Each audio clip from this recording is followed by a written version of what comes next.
Sacred Sojourners, a space where we gather around the fire for storytelling. This is a journey of spiritual awakening, learning to trust in the universe and aligning to our highest path. It's through our voices from the perspective of the masculine and the feminine, which is the real life dance between us, where we are going to share stories about our journey, our triggers, our love, all as we walk with the universe, not against it. Zan and I are two souls having our human experience who are walking through the fire together with our three dogs.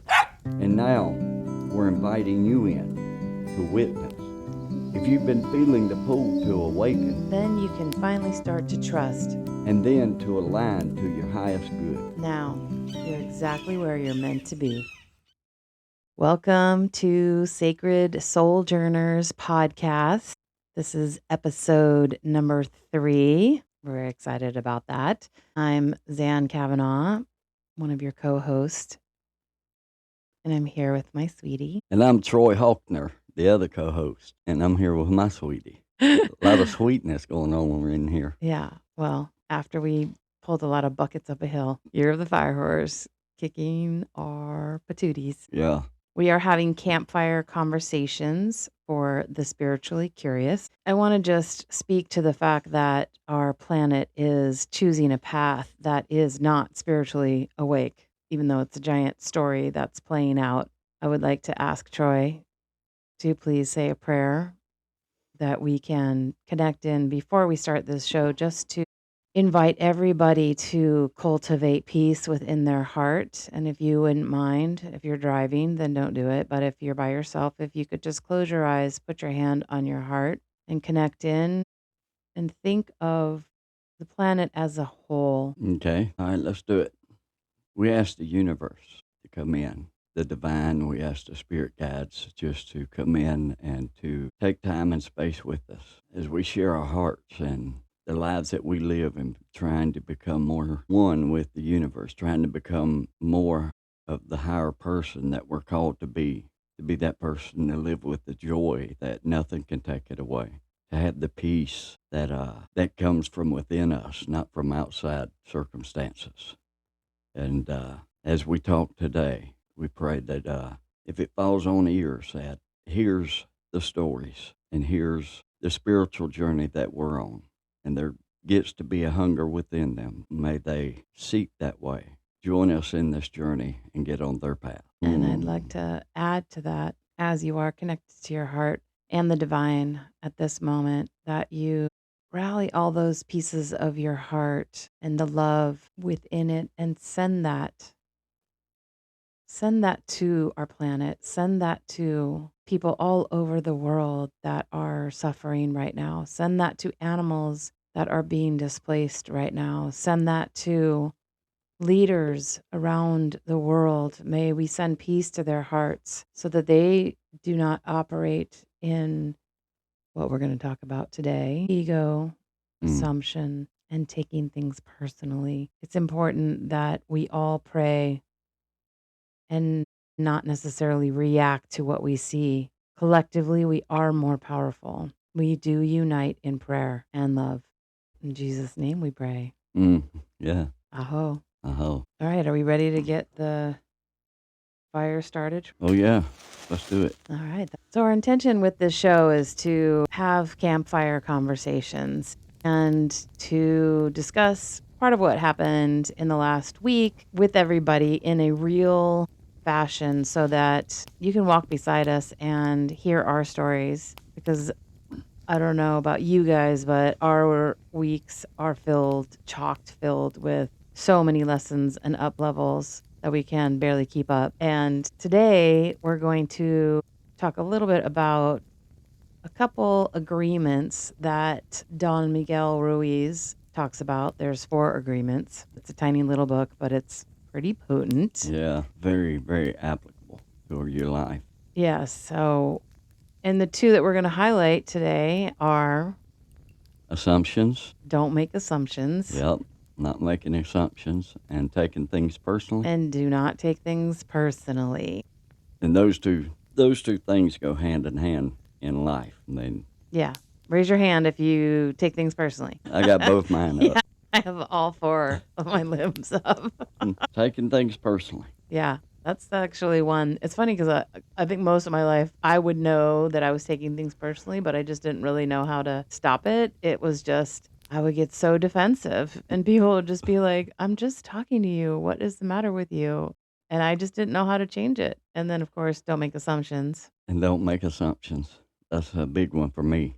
In other words, more often than not, I'll go to turning something into a story within my mind, and within 30 minutes, got it being the gospel. It's just the Right. truth. And when I don't know what the truth is in the situation, and all too often, more often than not, it ends up not being the truth. Just the monster my mind can be within making an assumption.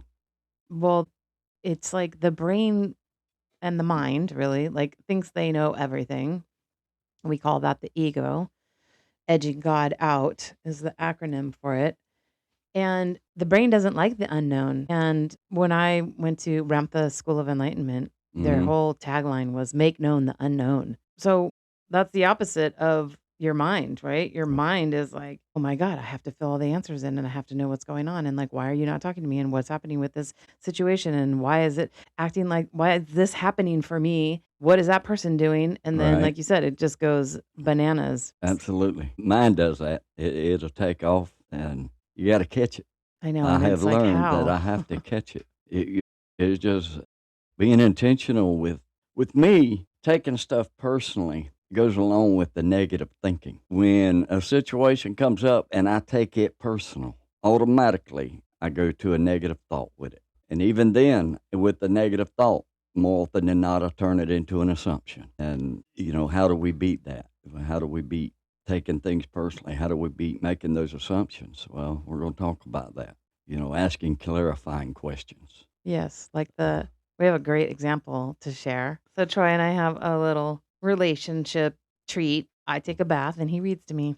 Yeah. And on this particular night, just a couple weeks ago, I was in the bath and I was waiting for him and he came in and I said, "Hey, do you want some of this candy?" And then I pulled the curtain a little bit closer because the light was like super bright for me but I could still see the toilet where he was going to be sitting. And he walked in, he said no, and then he walked out and I thought, "Okay, well maybe he needs to go get his glasses or something like that." And so I'm sitting in the bath, I'm sitting in the bath, I'm sitting in the bath and I call him out and nothing. I don't hear him and he is a little hard of hearing. And then I call his phone and that's ringing because I have my phone near the bath. Where'd he go? What's happening right now? And finally, after like an hour, like seriously, it was an hour, you came in Mm-hmm. and, and what did you say? What did I say? Well, if you're going to pull the curtain closed where I can't see you, I ain't going to read to a curtain. Yeah. Kind of took it as if you didn't want me there reading to you, so I was just going to oblige you. Right. And so our pattern has been that I get really defensive then because I take it personally that his point of view is directed at me. And it's very, very difficult for me to separate it out. Right. So, like, I call this dumpster diving. Once you're in somebody else's consciousness, then your egos are flared. And so you can't make a awareness decision and you can't connect to your own higher self because you're now in that person's space. So if you're blaming me, then I get upset like, no, that's not the truth of it. And then oh, yes, it is the truth of it. No, it's not the truth of it. And right. Everybody knows that is how it goes. Yeah, yeah. And so, And then World War IV is on. yeah, exactly. Yes. In the household, there's a lot of that going on. So then I said, well, do you still want to read to me? And he said yes. And so he pulls out the four agreements. And we hadn't at this point read what the third agreement was. And so he like opens the book Yeah. and starts to read the chapter. And literally it talks about do not make assumptions, which is exactly what had happened, which is what I love about conscious work is Yeah. I mean, it's always right on time, yeah. perfect space and time. The divine kicks in. And we had a little conversation before I started reading. As I walked in, I mean, this is the way it went down. As I walked in, she pulled the curtain. She pulled the curtain because the light above the sink is pretty bright. And she was sitting there leaning against the back of the tub, kind of looking that way as I would be that way. So she pulled the curtain a little bit to be able to block that light from her face. I I don't know, jumping to assumptions. That, well, I guess she wants me to read to her, so I walked out, kind of butt hurt, be honest with you. Yeah. Feelings was hurt, Yeah. and I just said, "The hell with it," and walked out in that state of mind. And then I came back in, and I told her, she asked me, "Where did you go? Why did you not come back?" I said, "Well, if you're gonna pull the curtain to you must not want me reading to you." And then we had that discussion, and I sat down on the toilet, and I opened up the book to chapter 4, which is the third agreement, and I read the title, "Don't Make Assumptions." I said, "Lord, have mercy." And it says the third agreement is don't make assumptions. We had the tendency to make assumptions about everything. I made the assumption just because she pulled that curtain to just enough to block the light that for whatever reason she didn't want me there reading. So Even though we I had mean, talked about it and we yeah, were like excited and I was in the bath ready to be read to. think about this. In my life, and I want you, y'all listening, listen to this. In our lives, how often does a negative thought cause us to have that assumption, and then we live from that, and it ends up not even being true? The energy that's wasted on that when it's not even the truth. No. And, it's energy is currency, is what I like to say, right? I like to say that I'm not going to spend energy on something that doesn't bring me joy or that doesn't move myself to growth and learning and an experience that will allow me to be a better person. Because Mm-hmm. in my life, I want to constantly strive to be the best person. I have a faith based life. Meaning, I think I'm numerology 7, which is about faith. That's my came here on the planet this time to have full faith and trust in the divine and myself in this walk. And so if we assume it's more often than not because either you're afraid to ask or you're not asking clarifying questions because you're afraid to ask. Yep. Yep. Right. And it's just so much easier. That's the truth. It's so much easier just to be like, well, this is how I feel and this is what it is. And you get so programmed that you in your own head think that that's okay. And then you just kind of play it out, and then some people respond to you, and they're just look at you like I've had people look at me and be like, "You're judging me." I'm like, "No, I'm not judging you. What I most likely am because I didn't even ask them if that was their truth or not." Right. And you don't even know the truth, and it goes along with the old adage, you tell a lie long enough, you start believing it. I mean, the assumption, we don't know whether it's the truth or not. That's an assumption that's coming from within us. And without asking a clarifying question from the problem that we're making or the person we're making the assumption about, we'll never know the truth that's within them about the assumption. And Which is why in the bathtub, I think I even said to you, like, "Why didn't you just ask me if yeah, you wanted mm, me to be read to or not?" yeah, yeah, you asked me that. And I didn't ask because I just assumed you didn't want me to. Well, we all know what assume means. Yeah. Makes an ass out of you and me. Yeah. Yeah. It turned everybody into an ass. Yeah. Mm. And we know it, but Yeah. it's like it's so crazy. Like we know that and then we still do that. And I do feel like on a global scale that's what's happening is that everybody is in this assumption pattern that it's okay to create World War III Yeah. over things that have nothing to do with what the planet actually wants, you We, know? yeah, that brings up another point that goes right along with this. No, in other words, why, when a situation comes up and we take and assume it, we always assume it the worst way Right. instead of the better way. Right. Right. Yeah, that's And that's got to be negativity within me. And I don't want that. That stops me from being my higher person. That stops me from being a person of love towards other people. It stops me from being able to experience joy. Why can I not be the person to make an assumption that goes towards the good side of something? because we're Instead, trained. pull from a negative point. I mean, we must be trained, like, the brain automatically defaults, I think, to the negative, like, that goes along with worry, right? Which is praying for bad things to happen, Mm-hmm. and I had that relationship with my mother because I was always traveling and doing whatever, being spontaneous, and she would be, "Well, I just worry about you, and what are you gonna do, and how is this gonna happen, and how are you gonna pay for that?" And I just thought, "Well, it doesn't matter because I'm trusting the universe. I'm going Right. with my own flow." And then sometimes those worry thoughts from other people will seep in, Mm-hmm. and you create your reality with Right. your thoughts and your Exactly, words. exactly. Well, remember my birthday? Remember you was running around town and you came home, you'd been gone for a little bit, you came home, "Oh, I gotta go somewhere real quick," and I'm thinking, "Well, good night, you just got home. I don't guess she wants to be with me today, okay, see ya." And she leaves and she come back home, and bless her heart, all she was doing was having a cake made for me, having balloons, but yet I went to the negative thing, and here you was out there doing for me. I mean, I have scenario after scenario in my life that I've done that, and it just kinda shows where I've came from within my inner self, and how I've lived life since my awakening, and how it hasn't served me. All the energy, the negative energy that's taken away from the opportunity of being able to be in the good energy. Right.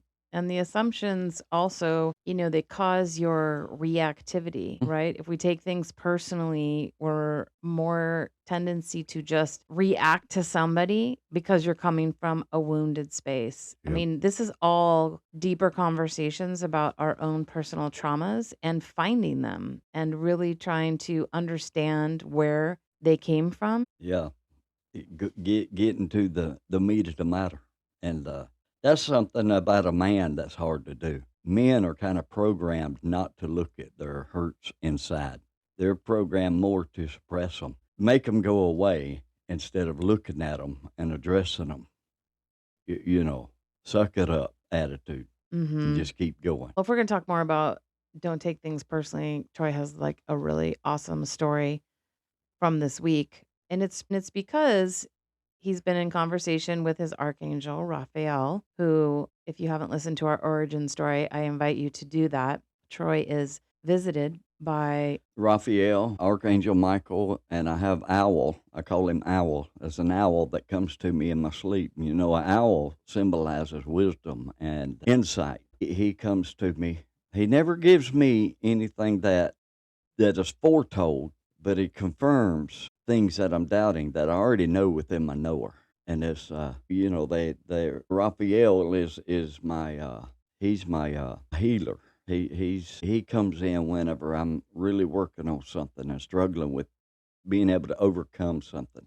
He's been wonderful there for me. And the other night, he came to me in my sleep, and me and Zan had a situation that we were kind of in an argument about. And, I don't know how many other couples go through it, but sometimes our arguments will last 2 days. And it's so foolish. It's so foolish. and painful. And painful and just negative energy. But something had come up and it bothered me to no end. And, and we call that a trigger. It triggered me. And when it triggers you, it just, it gets all over you.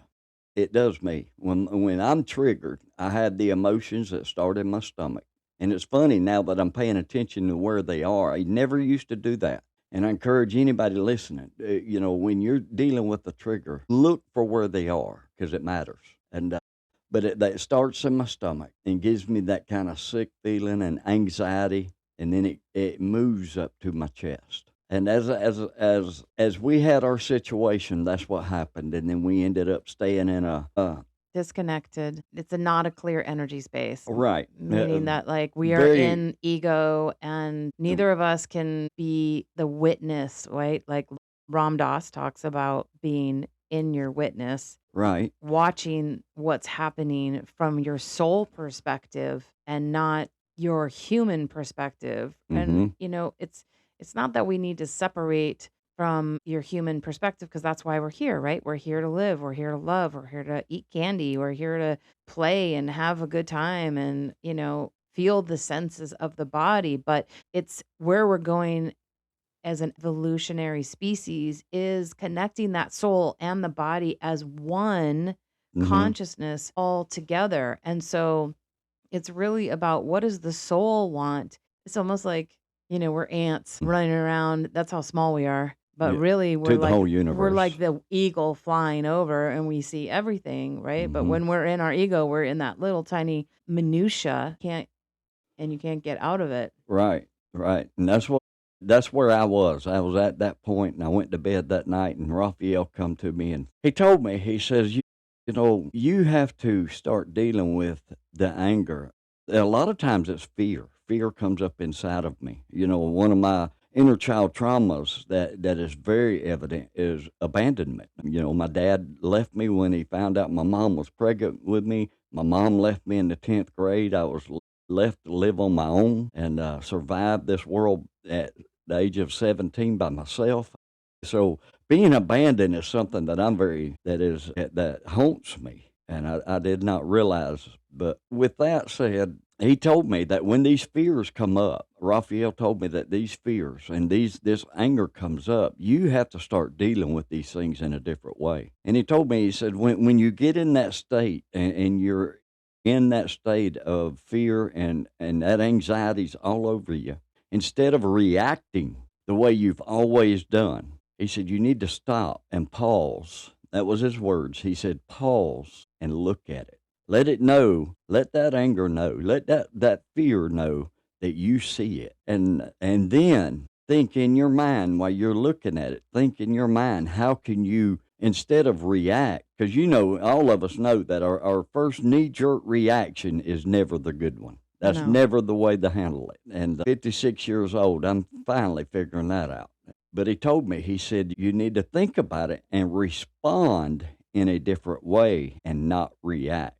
He said, respond to the way that the man that you want to be Exactly. and Yeah. not the man that you used to be.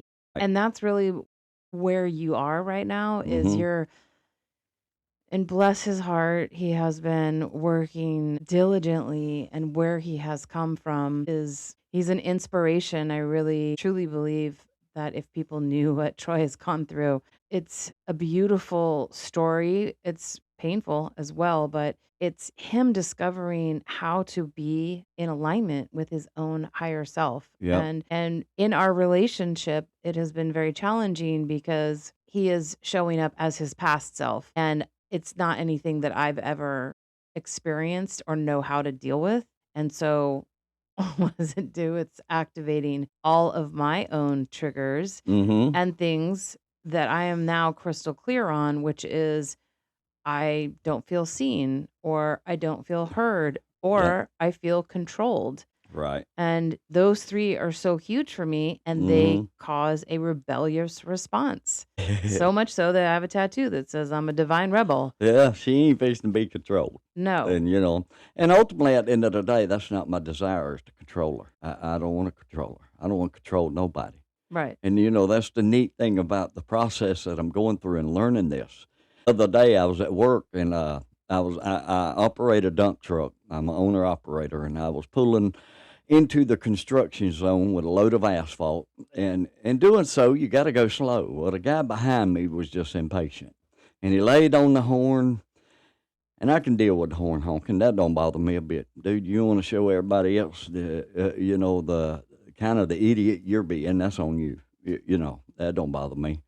It would have, though. Yeah, well, yeah, at one point in my life that would have bothered me, but I let that go. Didn't bother me a bit, and I got out of his way as quick as I could. I got in the construction zone there, and then he pulled up next to me, and he stopped.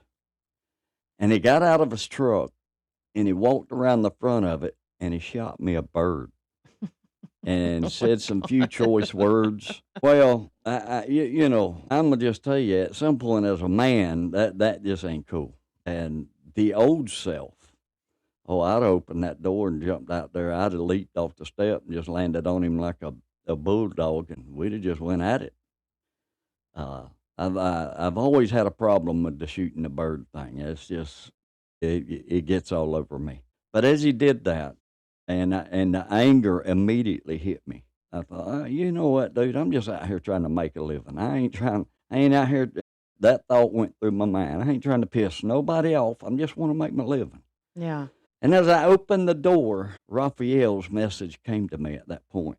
And when I opened the door, I stopped for just a second and I paused as long as I could. And I said, no, I'm not going to handle this the way old Troy used to handle it. And I got out, walked down my steps until I reached the ground, very, very methodical. I was very calm. I walked up to him and I looked at him dead in the eyes and I said, you know, I'm not about the energy that you're displaying here, and I'd appreciate it if you'd move on because I'm not going to get in your energy. And I turned around and got back in my truck. And when I sat back down in my seat and I looked down at the ground with him, he just had a jaw dropped expression on his face. He didn't, Mm. it's almost like he was wanting me to retaliate. Oh, But when I didn't retaliate, there wasn't no more fight for him to do. exactly. So Eckhart Tolle talks about this in his book, The New Earth, is that his pain body was just egging you on so that Hmm. he could get his own fix.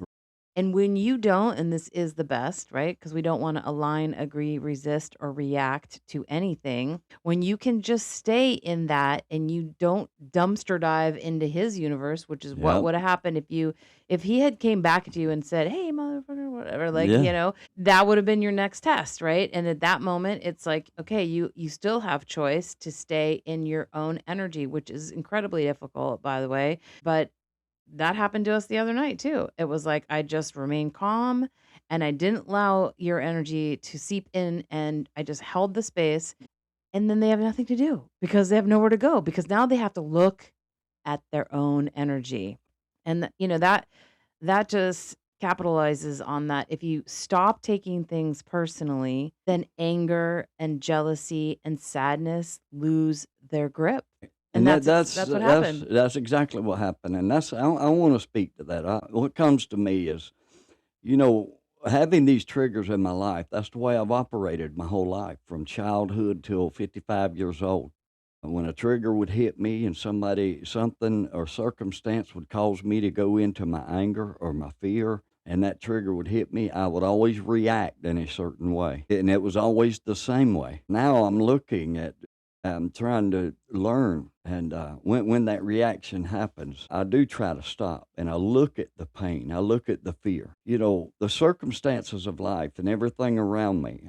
I used to think that I had to keep them within my control. We all do, right? Like, But I'm learning that I don't have to control the man that shoots me a bird. I don't have to control any other situation in my life. The only thing that I need to focus on controlling is me and how I respond. And I'm seeing how by doing that there's so much better peace within my life in doing that. It's a neat thing to be able to walk away from a situation with my head held high, knowing that just like the other day, I was able to sit down in my dump truck, hold my head high, knowing that I honored the guy I'm trying to be. I didn't show out. I didn't get stupid. I used to have a saying. People used to, I kind of justified my actions by saying this, sweetie. It wasn't good. I mean, I used to say, well, some people understand stupid. I just have to get stupid. But that just justifies me in turning it around and handling it the wrong way, which does not serve me. It doesn't serve me. And when it don't serve me, just like when you and I get into it and I don't look at the anger or the fear and then I react to it from the anger or the fear instead of responding to the situation in a way that's going to be good for me, it doesn't serve you either. That's the thing. I'm learning that. Here's a woman that I'm supposed to love. The Word of God says, as Christ loved the church, to be willing to give my life for. But yeah, I'm doing things that does not serve her instead of making the outcome better. And that's just something I've been thinking about how, and it all starts from just like the four agreements, not taking stuff personally. I didn't take that guy personally when he came at me. I refused to take it personal. That wasn't about me. That was about him. and probably he was probably in a hurry because one thing that's happening in their industry due to the external circumstances of the world is the gas prices are out of control. And so all of these working men, they have to pay for their own gas. So now everything has doubled. Time is of value. Yep. That poor guy probably has like four kids. He probably had a bad day. Something happened to him and he took it out on you. And this is what we do as a society. Instead of assuming, somebody told me once, like, really just look at people and see them like they probably had a bad day, and not to take them at their face value, but to send them loving energy, because if for them to act that way, that's not a person who's feeling good in their heart, right? That's Right. not a person who's balanced.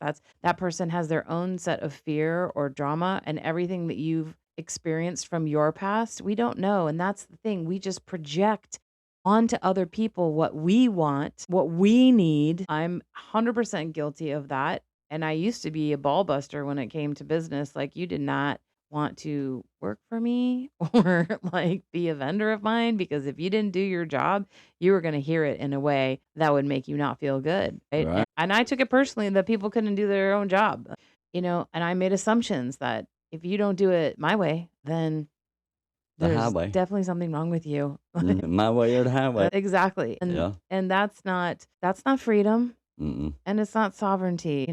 We talk about this offline a lot, which is the sovereignty that represents who we are as a spiritual person is being connected to everything and Mm-hmm. having consciousness with everything. We cannot say that piece of ground, that mailbox, that tree, that person is separate. It's not.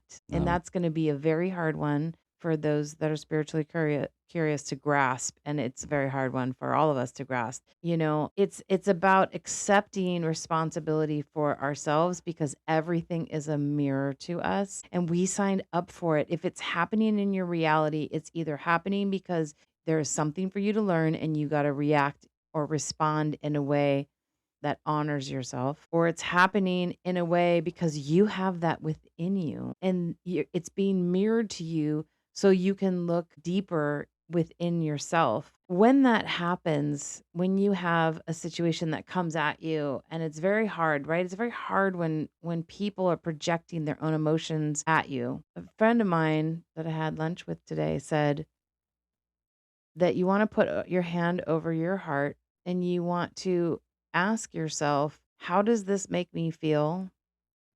And who does this remind me of? What experience does this remind me of? And it's dropping into your inner child and talking to your inner child, because something is being shown to you, Right. because how you are responding is because you have a wound. And it really hit home with me because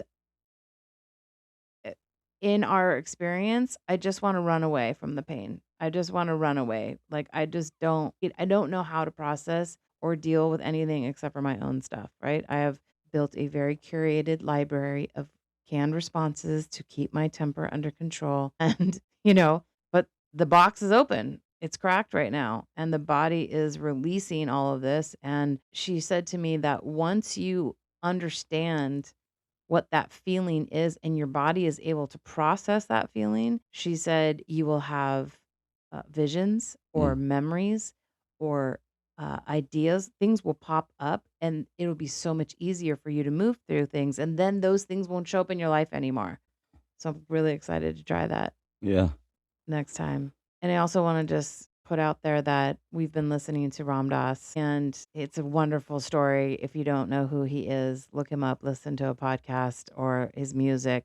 He talks about being in loving awareness. And I know that when I get caught, that's my go-to, is I just in my brain circulate, I am loving awareness. Right. And it helps. Something he said that resonated with me was becoming one with the universe.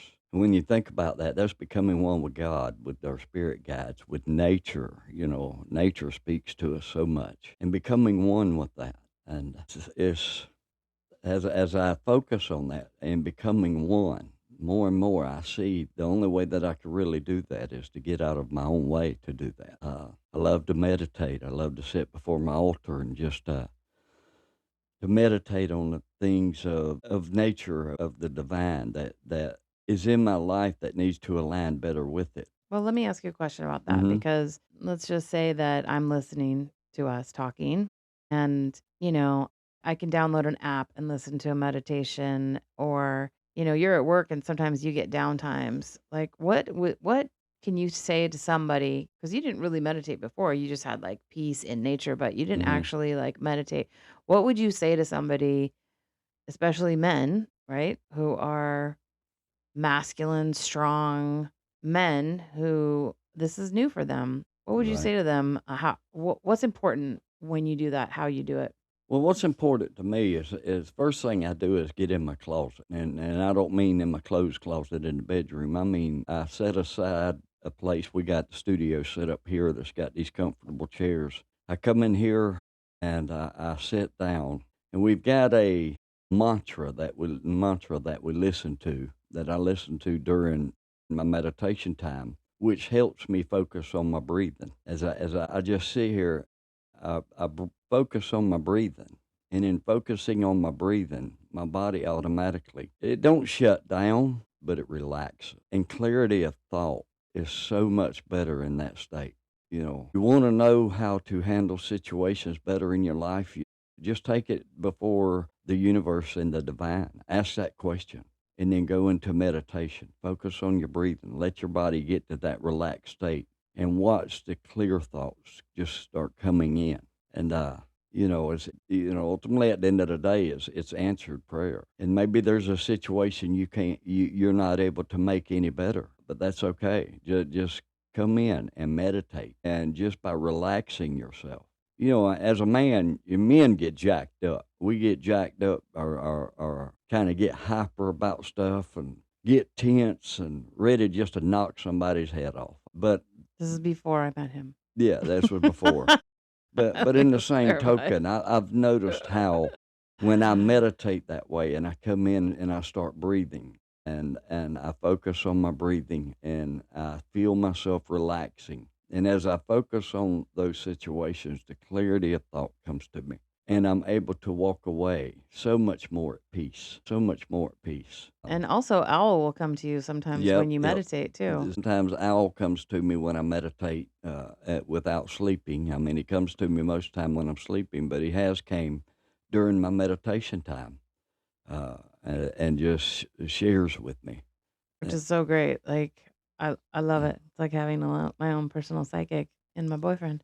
But also for me, it's yoga. If I go into yoga, because it's really hard for me to quiet the mind. I try, and it takes me a minute to get in there. Yeah, quieting in the mind's a hard thing to do, and that's why the focusing on the breathing, Right. Breathe in and breathe breathe out. out, Yeah. and don't think about nothing but that, and then you drop Yeah. into the place of clarity that you can start receiving the peace to come from whatever you're going through. Wow. I had the sky open up the other day when I was in meditation. The sky opened up, and a great light came from where the sky opened up. And it just so filled me. I could so feel the love from the divine. And it was almost like I was levitating. I became so light. And it's just a beautiful space to be. And if you're not meditating, I encourage you, if you're listening, I encourage you to do that. Just set a timer for 15 minutes. Put on a mantra or a song. Let it play lightly in the background. Clear your mind. Don't be thinking about anything but breathing, and watch what happens. To have that space in my life where I can kind of wash myself of the tension that this world and life brings is what it does. And it allows you to be able to be clear in thought. And Yeah. when those circumstances come, you don't take them as personally. When, you know, And that's the recap as we get closer to closing this episode down. That's what we want to kind of review what we explored today, which is don't assumptions and don't take take it things personally. and it's hard. That don't take things, but it's not hard if you're aware of it, right? Mm-hmm. And so it's really great. So I'm just gonna share quickly that we took it a step further because what was happening is that Troy would get upset with me based on his own perception of some situation that he had an agreement that he made. The other thing they talk about in the four agreements is that you could have made an agreement when you were younger Mm-hmm. about yourself and you're not going to cross that. And so you don't even know that until you actually like dive into that. And so it was like, how can we get on the same page if we're not even having the same agreements? So we made our own Yep. 12 agreements. And how we'd handle situations within our relationship. Yeah. And we did it ourselves with ChatGPT because Chat knows all about our relationship. Yeah. And we've not had a heated situation with it yet, but I mean, I've been studying, I've been looking, and it's just by looking at it, looking at our agreements has helped me. Right. Like one of them is like not to be a victim, right? We can't go to blame or shame. Don't take things personally. Don't make assumptions. And it's great because now we have that. And so we can point to the agreements page when Hmm. something is happening. And we both understand that that is not helpful for our relationship. Right. We want to be in the highest form of unconditional love, both for ourselves and each other. And that's just what we're choosing to do. So at the end of each episode, we like to give something, offer something to the fire. So as we say this, we'd also like for you who's listening to take a moment and ask yourself, what are you ready to give to the fire with regards to this conversation? What am I ready to give? You want me to answer? I do. I am ready to give. What I want to give to the fire today is the reactions that I used to live by, living from my anger and living from my fear. I want to give that to the fire. I want it to go up in smoke. And I want to replace that with responding, with thinking clearly before I respond. So I can walk out the bigger person as far as not bigger than who I'm dealing with, but bigger as far as within myself. Walk out the higher person that I want to be so bad, and that I'm called to be. I'm supposed to be of love and light, ease and grace. You know, if I'm out there showing myself, I'm not being much love nor light, and it sure ain't easy, and you ain't finding no grace in it. And that's an awareness that has came to me, and that's what I want to give to the fire tonight, is taking away the reaction from anger and fear instead of responding in the love and light. That's beautiful, honey. What about you? What are you bringing to the fire tonight? Well, I would like to offer the fire that I'm in this relationship not as a victim, but as an exploration of finding the truest version of myself. Because Mm, truthfully, like I said earlier, I have spent most of my life controlling around me. And people in my past will always say that is that but that's the only way I knew how to keep it safe. right. And so I am in this relationship by choice. And if one more friend tells me that I'm choosing this because this is helping me to become the highest version of myself, it's hitting home finally. And I'm letting go of that and to reclaim my sovereignty in situations that are not about me. I taking things personally is really big for me, and obviously there's some history there with how I was raised that I do take things personally, and there's no place for that in this relationship. And so what we're going to do is say things like, "Did you mean to say it in this way?" Or, "I don't want to make it an assumption. Is this how you feel?" And just opening it up for dialogue. Yep. Clarifying questions. Yeah. Clarifying questions. Well, thank you so much, everybody, for listening. We appreciate your time and we know how valuable time is. We just feel that these topics are very important because we are all migrating to pure love and light as a soul having this human experience. Hmm. And we want you to walk beside us. Yes. Come alongside of us. Work on these issues alongside of us. Not that we've mastered them. We don't have a master. No. And that's, we're not above anybody, but just we struggle, we fail, we get back up, and we continue to strive to be the better person, though. And I challenge y'all to do that, to look at how you react instead of respond, and pull from the divine through meditation, and you call on your spirit guides to help you with these issues when they come about. Yes. And a little update. It is the middle of April. Oh my gosh. We Mm. have the fire horse year. And Troy and I are departing High Springs in about 6 weeks. And we are going to get on the road and we're going to make known the unknown. Yeah. And we're very excited about it. And our website will be live soon. And Troy will be doing some little excerpts for everybody as he comes across his learnings and having some beautiful insight. We'll be sharing that on TikTok and Instagram. That will be in the description if you're listening to this at a later date than April of 2026. Mm. And we're excited. We can't wait for this journey to begin and to meet people across the nation that are also doing the work because like attracts like, and I want to be with a tribe that is doing their very best Right. to walk through the fire which is what it feels like right Yeah. now. And to be sojourners, to be a Yes. sojourner on our Sacred. journey, finding our Sacred. way, and hopefully helping others to see their journey as well. Thank y'all so much for being a part of this today. Yes. Love and light. Ease and grace. And may you find your inner fire guide the way.